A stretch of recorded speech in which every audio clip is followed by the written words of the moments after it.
So imagine this. You get financial advice from two fathers. One is a brilliant academic, right? The other, an 8th grade dropout.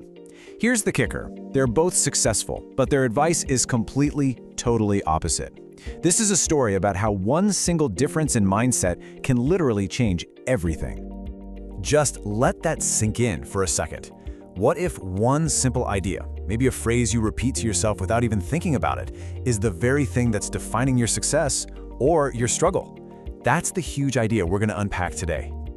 You see, I had this really unique experience of being raised by two dads, and every single day I was hearing completely contradictory advice about money, about work, about what it means to be successful. This is the story of that journey. Okay, so on one side there was my poor dad. That was my biological father. Super brilliant guy, an academic, loaded with degrees. And on the other side was my rich dad, my best friend's father. He was this street-smart entrepreneur with just incredible financial intelligence, even though he never even finished the 8th grade. Now, what's so important to understand is that both of these men were good men. I mean, they were hardworking, they were dedicated providers. This was never a story of good versus evil. It was a story of two really powerful and totally clashing worldviews. And that's what made the lessons I learned so incredibly profound. You know, the first major difference I started to notice came down to something really simple: their words. It turns out the language we use around money doesn't just describe our reality, it actually creates it.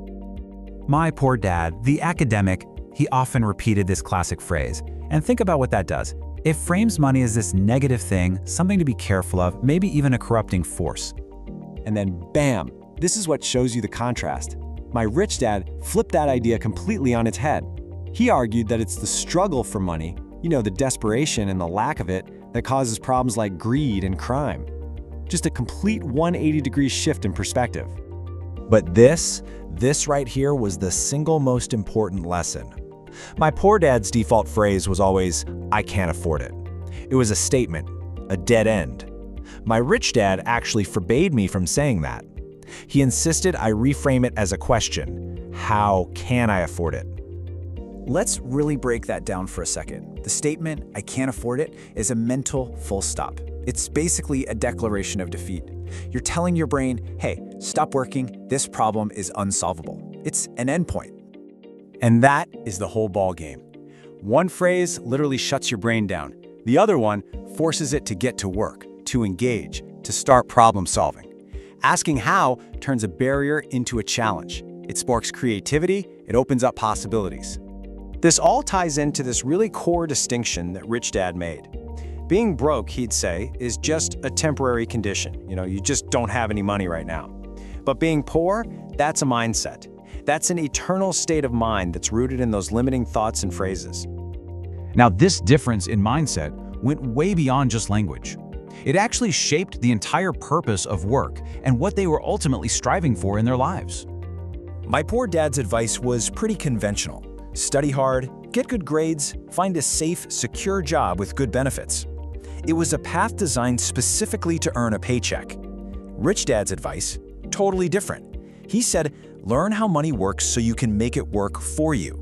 It was a path to financial freedom. And you can see the difference laid out so clearly here. For my poor dad, the primary goal was job security. His strategy was a good education to get a safe job, which really just meant trading his time for money. For my rich dad, the goal was financial independence. And his strategy was to create and buy assets so he could make his money work for him. So what about the emotional side of all this? I mean, how did these two men look at risk and the very real possibility of failure? My poor dad saw risk as something you had to avoid at all costs. He wanted protection in established systems, a steady job, a pension, government benefits. Rich Dad, on the other hand, saw uncertainty as an opportunity. He didn't run from risk, he learned how to manage it. And this was his philosophy in a nutshell. He totally reframed failure, not as some kind of endpoint, but as a crucial part of the learning process.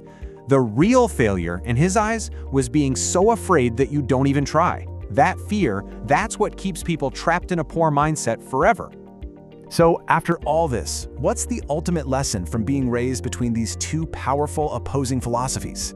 Well, it all boils down to one simple but incredibly powerful idea. Your mindset is a choice.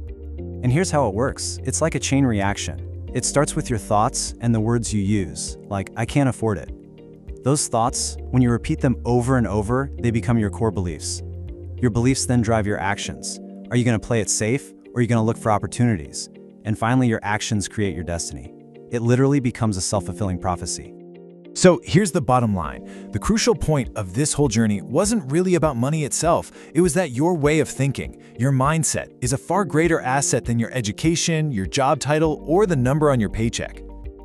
And look, this isn't just my story. This is a universal principle. Any of us, at any point, can just stop and really examine our own beliefs about money and risk and success. We all have the power to question those beliefs we grew up with and choose a totally different path for ourselves. So it leaves us all with a pretty powerful question to think about. When it comes to your money, your career, your future, just listen closely to that voice in your head. Which dad is it? Is it the one who sees limits or the one who sees possibilities? The choice ultimately is yours.